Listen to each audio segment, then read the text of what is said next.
এটা ভালো দিক, এখন আপনি রুকিয়া শুরু করতে পারেন। আরেকটা হতে পারে কি যে রুকিয়া ঘর বন্ধ করার পরে আপনার সমস্যাটা আরো বাড়তে পারে। তো সমস্যা বাড়লে বুঝতে হবে কি এটার পিছনে সরাসরি কোনো শক্তিশালী জিন জাদুকরের উপস্থিতি রয়েছে। তো এখানে আপনি ঘরের রুকিয়া, এখন আপনি রুকিয়া শুরু করেন, তো সমস্যা এইরকম বাড়লেও ভয় পাওয়ার কিছু নাই, আমরা জিনিসটা বুঝতে পারলাম। এখন আমরা বুঝার সাথে সাথে এটাও বুঝলাম যে সে নিঃসন্দেহে তার কষ্ট হচ্ছে এবং এই কারণে সে বিরক্ত হয়ে সে চেষ্টা করতেছে কষ্টকে বাড়ায় দেওয়ার জন্য। এখন আপনি ধরে রুকিয়া শুরু করেন, এটাকে শরীর থেকে বের করেন, ঘর থেকে বের করেন, আল্লাহ চাহে তো পুরোপুরি সমাধান হয়ে যাবে ইনশাআল্লাহ। তো ঘর বন্ধ করার সময় যে কোনো ধরনের হালত আসলে এইটার কারণে ঘর বন্ধ করা, রুকিয়া বন্ধ করা যাবে না, কারণ ওষুধ ভাই সবসময় তিক্তই হয়। আর আমাদের যে পেশেন্ট এবং আমাদের যে টপিক, এই ক্ষেত্রে তো সবগুলাই খুব বেশি সেন্সিটিভ ইস্যু থাকে। তো এই ক্ষেত্রে এতটুকু কষ্ট হইলেও কমপ্লিট করতে হবে এবং এটার অনেক ফায়দা রয়েছে, যেটা আপনারা শুরু করলে আপনারাও বুঝতে পারবেন।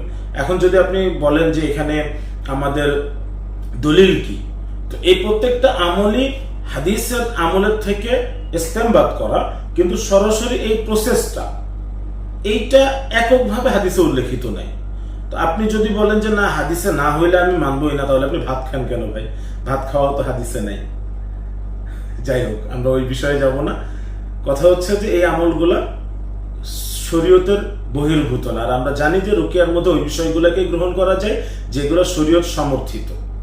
এখন আমরা কিছু সতর্কতার আলোচনা করব যে ঘর বন্ধের রুকিয়ার ক্ষেত্রে আমাদেরকে কি কি বিষয়ে প্রথম সতর্কতা হচ্ছে, ঘর বন্ধের রুকিয়ার ক্ষেত্রে আমরা লবণ মিশাবো না।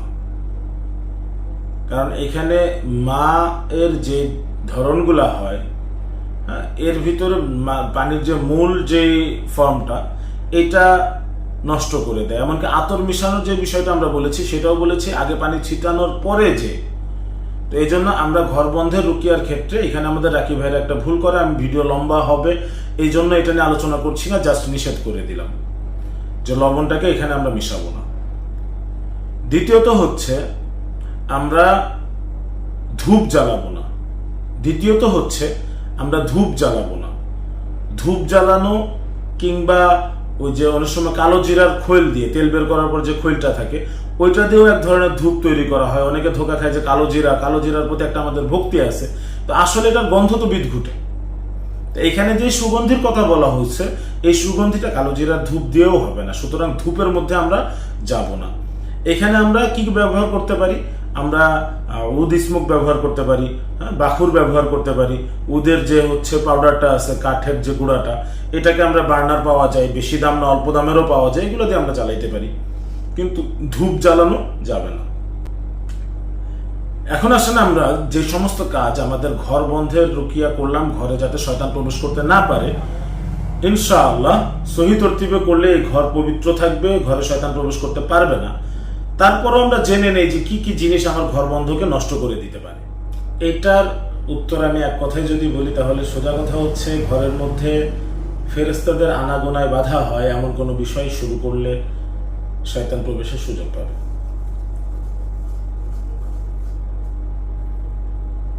একটু খুলে বললে, ঘরের ভিতরে ছবি, ঘরের ভিতরে মূর্তি, ঘরের ভিতরে পুতুল, ছবিযুক্ত সোফার কভার, ছবিযুক্ত পর্দা, ঘরের ভিতরে ছবিযুক্ত কোনো বস্তু যদি আপনি আনেন, তাহলে সেই ক্ষেত্রে ফেরেশতাদের আর যাতায়াতের পরিবেশ নষ্ট হবে, এটা করা যাবে না।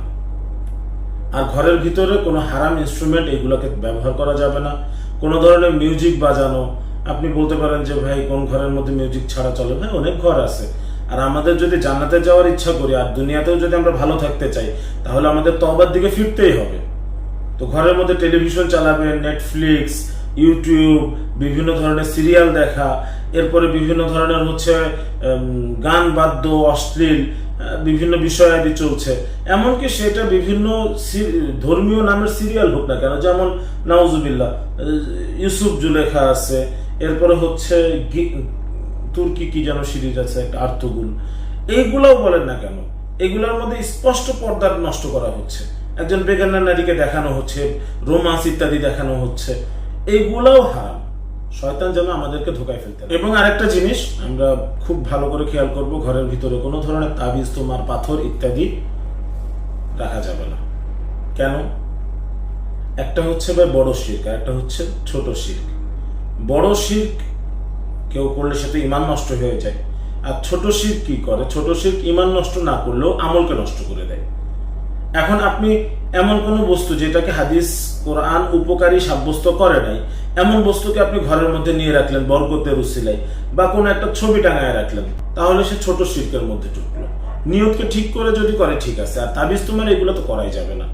তো আমাদের দ্বারা যদি কেউ যদি মনে করে, এই বিশ্বাস করে যে এই জিনিসটা ঝুলায় রাখলে, যেমন আরো কিছু জিনিস আছে, যেমন এই যে পাঞ্জা আছে, 5টা হাতে আঙ্গুল এরকম থাকে, আরো কিছু কিছু সিম্বল আছে, এই জাতীয় জিনিসগুলোকে মানুষ মনে করে যে এগুলা হচ্ছে বরকতি জিনিস, এগুলা রাখলে শয়তান ঢুকতে পারবে না। এরকম কোনো কিছুকে যদি আপনি মনে করেন যে এইগুলার মধ্যে স্বতন্ত্রভাবে এর ভিতরে পাওয়ার আছে, তাহলে আপনি শিরকে কবিরের মধ্যে ঢুকে যাবেন, শিরকে আকবরের মধ্যে, ঈমান নষ্ট হবে ভাই।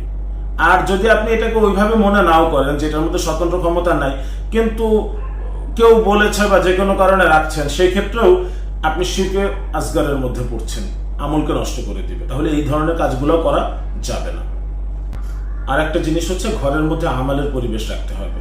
দৈনিক যে সকাল সন্ধ্যার মাসনুন আমলগুলো আছে, আজকারগুলো আছে, কোরআনের তেলাওয়াত আছে, এগুলোকে চালু রাখতে হবে নিয়ম করে। যেমন সূরা বাকারা প্রথমে তো 5 দিন চালালেনি এই ঘর বন্ধ করার প্রসেসে, এরপরে আপনি সপ্তাহে 1 দিন করে চালান, প্রয়োজনে এরপরে আপনি 2 সপ্তাহে 1 দিন করে চালান, কিন্তু মাঝে মাঝে ঘরের ভিতরে তেলাওয়াত চালান। পাশাপাশি দৈনিক কোরআন তেলাওয়াত, দৈনিক মাসনুন আমল, তালিমের হালকা, এগুলা ঘরের মধ্যে কন্টিনিউ করা চাই।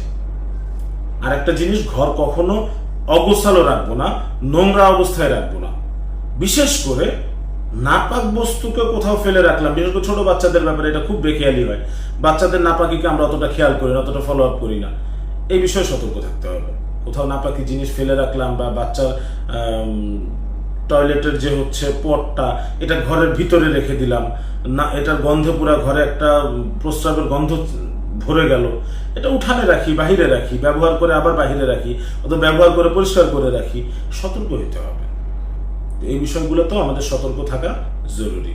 এই বিষয়গুলো যেগুলো আলোচনা করলাম, এগুলো যদি কেউ মেনটেন করে, তাহলে তার ঘর বরকতময় হবে ইনশাআল্লাহ, এবং শয়তান এই ঘরের ভিতরে কোনো ধরনের সমস্যা তৈরি করার সুযোগ পাবে না ইনশাআল্লাহ। আল্লাহ তাআলা আপনাকে আমাকে সকলকে শয়তানের সব ধরনের খারাপি থেকে হেফাজত করেন। আসসালামু আলাইকুম ওয়া রাহমাতুল্লাহ।